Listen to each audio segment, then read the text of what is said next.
चुनाचे वो मंगोल सालार आगे गया, मंसूर बिन अहमद के सामने जा खड़ा हुआ और कहने लगा, तुम कौन हो और हमारी राह क्यों रोकी है? मंसूर बिन अहमद मुस्कुराया और कहने लगा, क्या तुम मुसलमानों के ऐसे सालार को जानते हो जिसका नाम मंसूर हो? अगर नहीं तो सुनो, मैं मंसूर बिन अहमद हूँ। मंगोल खौफजदा हो गया, बोला, तुम क्या चाहते हो? वही पुराना खेल। मंसूर बिन अहमद दाढ़ा था। मंगोल कांप गया और बोला, कौन सा खेल? मंगोलों का कत्ले-आम। वो मंगोल मुस्कुराया और कहने लगा, छोटे से लश्कर के साथ इतना बड़ा दावा और इतने खून आलूद इरादे, हैरत है। हमारे लश्कर पर निगाह डालो, वो तुम पर हमलावर होकर लम्हों के अंदर तुम्हारा सफाया कर देगा। इस पर मंसूर बिन अहमद बोला और कहने लगा, तुम्हारा जो सालार है उसने जो हलाकू खान के साथ गुफ्तगू की मेरे मुखबिरों ने मुझ तक पहुंचा दी है। उसने कहा था कि अगर मुसलमानों के उस सालार से कभी सामना हो गया तो वो उसका सर काट कर हलाकू के पैरों में फेंक देगा, लिहाजा उसे मैं मौका फराहम कर रहा हूँ कि वो मेरे साथ टकराए। वापस जाओ, मौत का खेल, मंगोलों का कत्लेआम शुरू हो। वो मंगोल वापस चला गया। फिर मंगोलों के सालार ने अपने लश्कर को आगे बढ़ाया। फिर वो मंसूर बिन अहमद के लश्कर पर हमलावर हो गया था। जवाबी कार्रवाई करते हुए मंसूर बिन अहमद ने भी अपने लश्करों को दरियाओं को निगलती वीरान मसाफतों, इंतकाम की होलनाक ताबकारी की तरह हमलावर हो गया। इस तरह तबरेज के मंगोलों और मंसूर बिन अहमद के लश्कर के दरमियान वीरानों के अंदर एक खौफनाक और जानलेवा टकराव शुरू हो गया था। दोनों तरफ के लश्करी एक दूसरे पर हमलावर होते हुए अपने दिफा के साथ साथ दूसरों के लिए खौफ और वहशत का माहौल पैदा करने की कोशिश करने लगे। दोनों लश्कर चाह रहे थे कि अपने मुखालिफों की तादाद कम करके रखते। थोड़ी देर के टकराव के बाद ही एक तब्दीली, एक इनकलाब रूनुमा हुआ। वो ये कि दाएं जानिब से शरफुद्दीन कुर्दी, दूसरी तरफ से हसामुद्दीन जोकंदार दश्ते कैचाक में अनजाने परों में परवाज करती कज़ा की तरह नमूदार हुआ। इस मौके पर जब मंसूर बिन अहमद ने देखा कि दाएं बाएं अतराफ से उसके दोनों साथी शरफुद्दीन और हसामुद्दीन मंगोलों पर हमलावर हो गए हैं, तब उसने ऐसी सदाओं में तकबीरें बुलंद की जैसे वो मंगोलों की उम्र के बका के जाम तोड़ देने के दरपे हो गया हो। मंसूर बिन अहमद के इस तरह तकबीरें बुलंद करने से फिर एक तब्दीली रूनुमा हुई, इसलिए कि मंसूर बिन अहमद के लश्करी अपने अमीर की आवाज को पहचानते थे। जब उन्होंने देखा कि उनके अमीर मंसूर बिन अहमद ने तकबीरें बुलंद की हैं, तो उन्होंने भी ऐसी ही आवाज में तकबीरें बुलंद की जैसे अनगिनत आतिशफशां फट पड़े हों। फिर मंसूर बिन अहमद और उसके लश्करी आंधियों से नसीब लिखते सिपाहगरी के हुनर, रक्स करते आतिशी बगोलों और अलाव के उठते शोलों की तरह मंगोलों पर ज़रमें लगाने लगे थे। कुछ देर तक होलनाक जंग हुई, जिसके नतीजे में मंगोलों को बदतरीन शिकस्त का सामना करना पड़ा।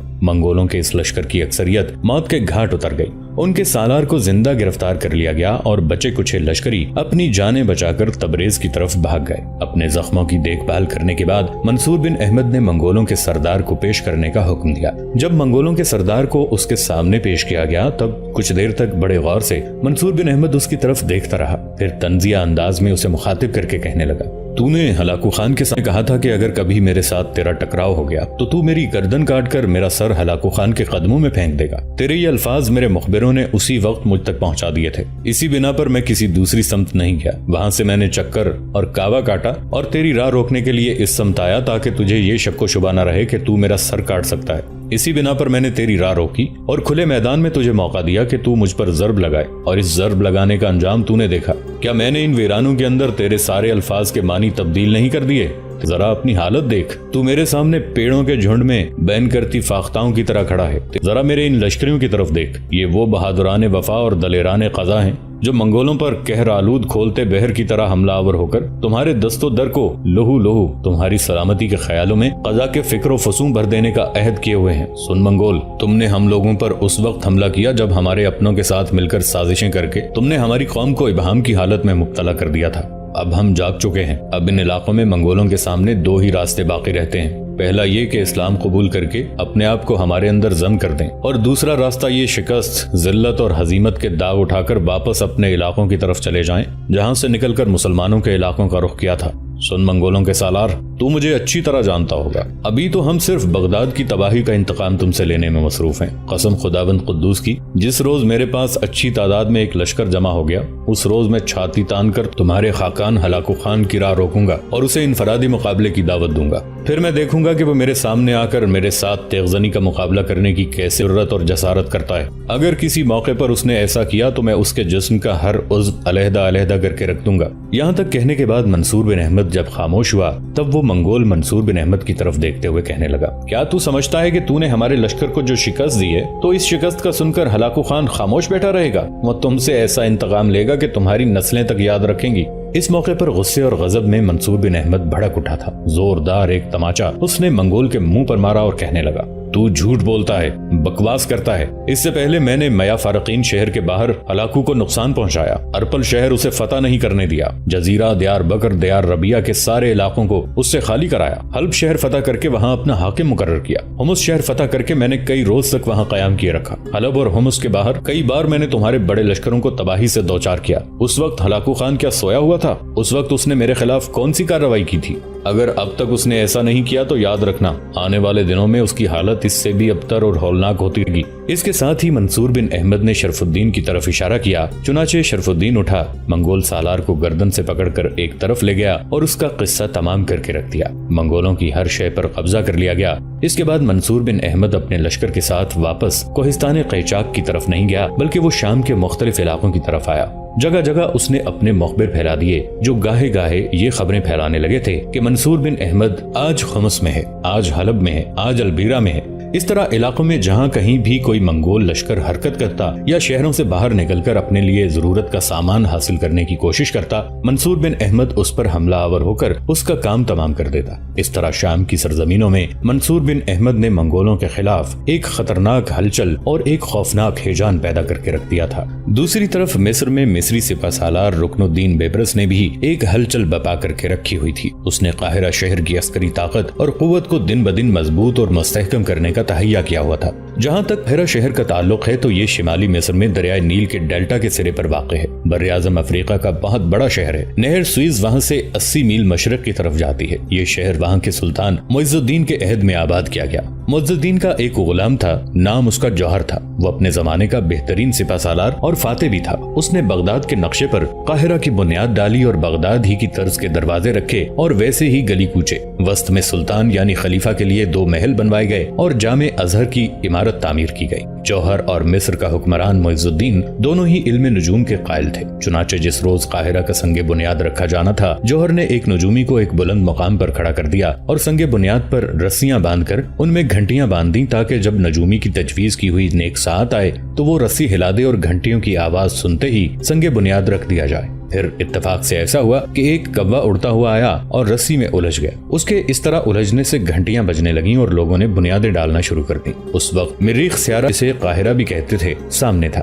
نجومی جو اس وقت استرلاب ہاتھ میں لیے کھڑا تھا چلایا اور کہنے لگا، القاہرہ القاہرہ، یعنی مریخ سامنے ہے، بنیاد کیوں ڈال رہے ہو؟ لیکن اب کیا ہو سکتا تھا؟ جب تک نجومی لوگوں کو بنیادیں رکھنے سے روکتا، کام شروع ہو چکا تھا۔ چنانچہ اس کے القاہرہ القاہرہ پکارنے کی وجہ سے یہ شہر قاہرہ کے نام سے مشہور ہو گیا۔ جس جگہ یہ شہر آباد کیا گیا وہاں 525 سال قبل مسیح بابلی تہذیب کے عروج کے زمانے میں لوگوں نے ایک قلعہ تعمیر کیا تھا اور ایک بستی بھی بسائی تھی۔ اس کے آثار اب بھی قدیم مصر یعنی پرانے قاہرہ میں موجود ہیں۔ یہ قاہرہ سے 1 میل کے فاصلے پر جنوب کی سمت ہیں۔ بہرحال رکن الدین بیبرس ہلاکو اور منگولوں پر ضرب لگانے کے لیے کسی مناسب وقت کا منتظر تھا۔ بیبرس کی خوش قسمتی کہ اسے کچھ بے مثال اور بے نظیر قسم کے سالار بھی میسر تھے جو عالم اسلام کے چوٹی کے سالاروں میں شمار کیے جاتے تھے، جن میں سیف الدین، ترنتائی، فارس الدین اور حسام الدین سر فہرست تھے۔ جن دنوں رکن الدین بیبرس منگولوں پر حملہ آور ہونے کے لیے بے چین اور بے تاب تھا، انہی دنوں اس کے یہی بڑے سالار اس کے پاس بیٹھے ہوئے تھے کہ اس کے مخبروں نے آ کر اسے اطلاع دی کہ منگولوں کا خاقان ہلاکو خان فلسطین میں چند دن قیام کر کے مصر پر حملہ آور ہونے کا ارادہ کر رہا تھا کہ اسے ایک بری خبر ملی کہ اس کے آبائی شہر قراقرم میں اس کا بڑا بھائی جو منگولوں کا خاقان تھا، جس کا نام منگو خان تھا،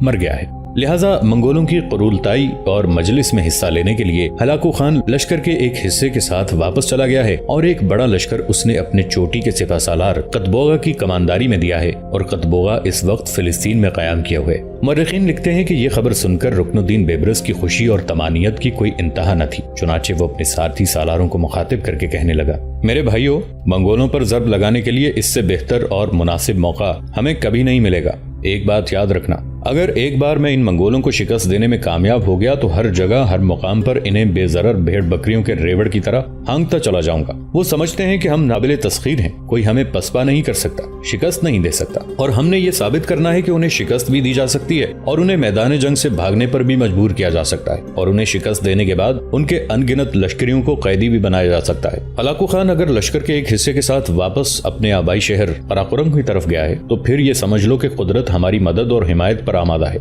और खुदाबंद कुद्दूस की इस हिमायत, इस नुसरत से हम भरपूर फायदा उठाने की कोशिश करेंगे। मेरे अजीज भाइयों, अगर हम मंगोलों को शिकस्त देने में कामयाब हो गए तो याद रखना इसके कई फायदे होंगे। पहला ये कि मुख्तलिफ शहरों के अंदर मंगोलों का जो खौफ और दहशत तारी है उसमें कमी आ जाए। दूसरे मुख्तलिफ शहरों से वो लश्करी जो इधर उधर बिखर चुके हैं और मंगोलों का सामना करते हुए कतराते हैं, जब उन्हें ये खबर होगी कि मंगोल नाकाबिले तस्खीर नहीं है, मुसलमान उन्हें बदतरीन शिकस्त देने में कामयाब हो गए हैं, तो फिर याद रखना वो जौक दर जौक, गिरोह दर गिरोह हमारे लश्कर में आन शामिल होंगे। चूंकि माजी में मंगोलों ने उन्हें बेपनाह नुकसान पहुंचाया है, लिहाजा हमारा साथ देते हुए मंगोलों से वो ऐसा इंतकाम लेंगे कि मंगोलों की आने वाली नस्लें भी ला उठेंगी। यहाँ तक कहने के बाद रुकनुद्दीन बेबरस रुका, कुछ सोचा, एक बार फिर उसने गहरी निगाह अपने इर्द गिर्द खड़े अपने सारे सालारों पर डाली, फिर कहने लगा, मेरे अजीज साथियों, यूं जानो हमारे इम्तिहान का वक्त आ चुका है। ये इम्तिहान खुदाबंद कुद्दूस की तरफ से भी हो सकता है। इस वक्त कुदरत हम पर मेहरबानी कर रही है, उसके लुत्फो करम से फायदा उठाना अब हमारा काम है। याद रखना, एक बार हम मंगोलों को अपने सामने हांकने में कामयाब हो गए तो फिर जगह जगह, बस्ती बस्ती, करिया करिया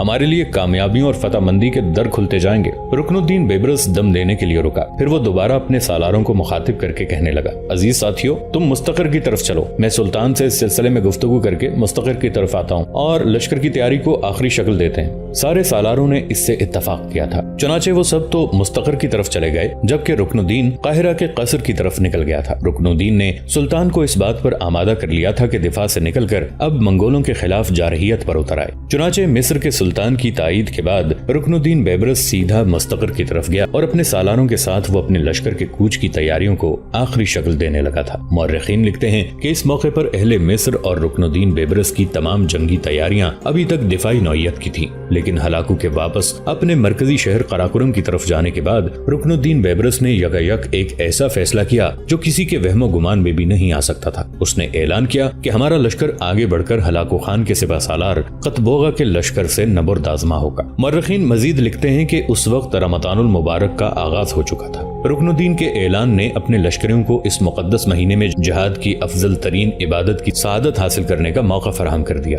चुनाचे उन्होंने बड़ी खुशदिली से रुकनुद्दीन के इस फैसले को कबूल कर लिया। चुनाचे इन हालात में रुकनुद्दीन बेबरस मंगोलों पर जर्ब लगाने के लिए बड़ी तेजी और बर्क रफ्तारी के साथ सहराए सीना को रौंदता हुआ फिलिस्तीन की तरफ बढ़ा था। रुकनुद्दीन बेबरस और उसके सालार सैफुद्दीन, तरंताई, हस्सामुद्दीन और दीगर सब उस वक्त अपने लश्कर के अगले हिस्से में थे। जिस वक्त वो सहराए सीना के तकरीबन आखिरी हिस्से में पहुंचे, तब सामने की तरफ से दो मुखबिर अपने घोड़ों को सर पर दौड़ाते वहां आए। रुकनुद्दीन बेबरस और उसके सारे सालार उन्हें पहचान गए कि वो उनके अपने हरकारे थे। चुनाचे करीब आकर उन्होंने बुलंद आवाज में सलाम किया, फिर अपने घोड़ों को मोड़कर वो रुकनुद्दीन बेबरस के साथ साथ अपने घोड़ों को हाँकने लगे थे। फिर रुकनुद्दीन बेबरस के इस्तफसार पर उनमें से एक बोला और कहने लगा, अमीर, हम आपके लिए दो अच्छी खबरें लेकर आए हैं। चौंकते हुए रुकनुद्दीन ने उसकी तरफ देखा, फिर पूछा, ये दो खबरें किस तरफ से हैं? मुखबिर फिर बोला और कहने लगा, अमीर, ये दोनों खबरें बगदाद के साबिक सालार मंसूर बिन अहमद से मुताल्लिक हैं। मंसूर बिन अहमद का नाम सुनकर रुकनुद्दीन के चेहरे पर तबस्सुम नमूदार हुआ था। यहाँ तक कि मुखबिर बोला और कहने लगा, अमीर, पहली खबर यह है कि जिस वक्त हलाकू खान अपने लश्कर के साथ अपने आबाई शहर की तरफ जा रहा था और जब वो तबरेज से आगे गया, उस वक्त तबरेज में जो मंगोलों का लश्कर था वो भी हलाकू खान के साथ उसकी हिफाजत के लिए कुछ दूर तक छोड़ने गया था। रास्ते में अचानक मंसूर बिन अहमद के दो सालार शरफुद्दीन और हसामुद्दीन नमूदार हुए और कोहिस्तानी सिलसिले के ऊपर से उन्होंने तेज मूसलाधार तीरंदाजी करके हलाकू खान के लश्कर को काफी नुकसान पहुंचाया। फिर वो भाग खड़े हुए। हलाकू खान ने अपने दो बड़े सालारों एचल और मेहरताक को एक बड़ा लश्कर देकर उनके ताक़ुब में भेजा, लेकिन शरफुद्दीन और हसामुद्दीन अपने बड़े सालार मंसूर बिन अहमद के साथ सारा मामला पहले ही तय कर चुके थे, इसलिए कि जब उनके ताक़ुब में मंगोल निकले तो उन्होंने अपनी रफ्तार कम कर दी ताकि मंगोल उनके करीब आ जाएं। चुनाचे मंगोल उनके करीब गए तो बाएं हाथ में दरख्तों का एक जंगल नुमा झुंड था, उसमें से अचानक मंसूर बिन अहमद निकला और मंगोलों पर हमलावर हो गया। सामने से शरफुद्दीन और हसामुद्दीन उन पर टूट पड़े। मंगोलों को उन्होंने बेपनाह नुकसान पहुंचाया, उनके लश्करियों की अक्सरियत को काट के रख दिया और हलाकू के दोनों बड़े सालार एचल और मेहरताक शिकस्त उठाकर और अपने लश्कर की अक्सरियत को कटवाकर हलाकू खान की तरफ चले गए। हलाकू खान को इस शिकस्त और अपने लश्कर के इस नुकसान का इतना दुख और सदमा हुआ जिसको अल्फाज में नहीं बयान किया जा सकता। वैसे भी हलाकू ने अब कसम खा रखी है कि वो मंसूर बिन अहमद को अपने हाथ से कत्ल करेगा। यहाँ तक कहने के बाद मुखबिर रुका, फिर दोबारा बोला और कहने लगा, अमीर, दूसरी खबर यह है कि तबरेज का वो लश्कर जो हलाकू के साथ साथ कुछ दूर तक गया था جب وہ مڑا اور تبریز کی طرف ابھی اس نے چند ہی میل کا سفر طے کیا ہوگا کہ اچانک ایک کوہستانی سلسلے کے اندر منصور بن احمد اس کی راہ روکے کھڑا ہوا تھا۔ منگولوں پر حملہ آور ہوا، دائیں بائیں سے اس کے سالار شرف الدین اور حسام الدین بھی ان پر ٹوٹ پڑے۔ اس طرح تبریز کے ان منگولوں کا بھی خوب قتل عام ہوا اور تبریز میں منگولوں کے لشکریوں کا جو سالار تھا اسے منصور بن احمد نے زندہ گرفتار کر لیا اور اسے موت کے گھاٹ اتار دیا ہے۔ یہاں تک کہنے کے بعد مخبر نے رک کر لمبا سانس لیا، پھر کہنے لگا، امیر، یہی دو خبریں ہیں جو فی الحال ہم آپ کے گوش گزار کرنا چاہتے تھے۔ رکن الدین نے ان دونوں مخبروں کا شکریہ ادا کیا اور ان دونوں کو لشکر میں شامل ہونے کے لیے کہا۔ پھر اپنے سالاروں کی طرف دیکھتے ہوئے رکن الدین بیبرس کہنے لگا، میری قوم کا یہ فرزند منصور بن احمد بھی اپنی قوم کے لیے ایک عجوبہ ہے۔ اس نے پے در پے آفاقی وسعتوں سے نکل کر منگولوں کے لیے حادثات اور سانحوں کو جنم دیا۔ یہاں تک کہنے کے بعد رکن الدین کچھ دیر خاموش رہا، ہونٹ کاٹتا رہا، اپنے آپ کو سنبھالتا رہا، پھر دوبارہ بولا اور کہنے لگا، ابن احمد، میں رکن الدین، موت کی تمازت جیسی تمہاری جرت مندی، حوصلوں کے شباب جیسی تمہاری شجاعت، لو کے گہرے تھپیڑوں اور آگ اور تیزاب کی روشنی جیسی تمہاری حوصلہ مندی کو 100 بار سلام پیش کرتا ہوں۔ میرے عزیز، تم ایک اونگتی قوم کے اندر زندگی کا تلاطم بن کر اٹھے۔ تم نے مسلمانوں کو ترغیب عمل کا عروج دیا اور بحر کی سطح کو لرزاں کر دینے والے طوفانوں کی طرح منگولوں پر ضربیں لگا کر انہیں ناقابل تلافی نقصان پہنچایا۔ اگر تو اس وقت میرے سامنے ہوتا تو میں تجھ سے بغلگیر ہو کر ملتا، اپنا ہاتھ پیشانی پر لے جا کر تجھے اور تیرے دونوں ساتھیوں کو 100 بار سلام پیش کرتا، تیری پیشانی چومتا،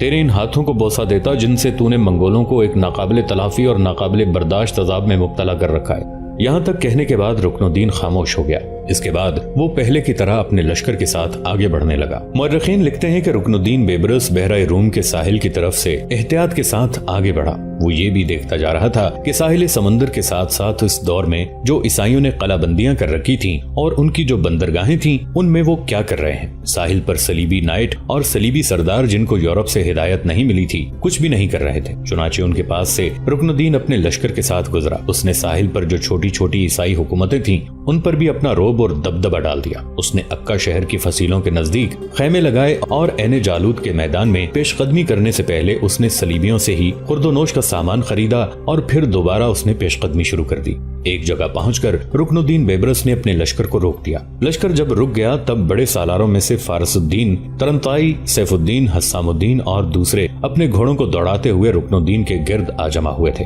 اس موقع پر بڑے سالار سیف الدین نے رکن الدین کو مخاطب کیا، امیر، خیریت تو ہے؟ آپ نے لشکر کو روک دیا ہے۔ اس موقع پر رکن الدین بیبرس نے پہلے ایک گہری نگاہ اپنے ساتھیوں پر ڈالی، پھر بڑی رازداری میں کہنے لگا، یہاں لشکر کو روک کر میں 2 اہم کام کرنا چاہتا ہوں۔ پہلا یہ کہ لشکر کی تقسیم کو آخری شکل دینی ہے، دوسرا یہ کہ منگولوں کے مقابلے میں اپنی فتح مندی اور کامیابی کو یقینی بنانے کے لیے ایک حربہ بھی استعمال کرنا ہے۔ رکن الدین رکا، کچھ سوچا، پھر دوبارہ اپنے سالاروں کو مخاطب کر کے وہ کہہ رہا تھا، میرے بھائیوں، لشکر کو 2 برابر حصوں میں تقسیم کرتے ہیں۔ ایک حصے میں عرب اور انتہائی جنوبی مصر کے ہورا قبائل ہوں گے۔ یہ لوگ تلوار کے دھنی ہیں، اسلام پسند اور مسلمانوں کے لیے ہر قسم کی قربانی دینے کے لیے پیش رہنے والے ہیں۔ ان سے میں ایک ایسا کام لوں گا کہ منگولوں کو حیرت میں ڈال کے رکھ دوں گا۔ لشکر کے دوسرے حصے میں ترک اور مصری سپاہ شامل ہوں گی۔ میرے بھائیوں، میرے ساتھیوں، لشکر کی تقسیم کے تھوڑی دیر بعد یہاں سے کوچ کیا جائے گا۔ لشکر کا وہ حصہ جس میں عرب اور ہورا قبائل ہوں گے وہ آگے جا کر 2 حصوں میں تقسیم ہو جائیں گے۔ ایک حصے میں ہورا رہیں گے، دوسرے میں عرب کے بدو۔ دوستو، آج کے لیے اتنا ہی۔ اسی کہانی کی اگلی قسط کے ساتھ بہت جلد حاضر ہوں گے۔ نیچے کامنٹ سیکشن میں اپنی رائے کا اظہار ضرور کیجیے گا۔ ہمارے اس چینل کو سبسکرائب کر کے نیچے موجود بیل آئیکن کو بھی ضرور کلک کیجیے گا۔ اگلی ملاقات تک کے لیے ہمارا اور آپ کا اللہ نگہبان۔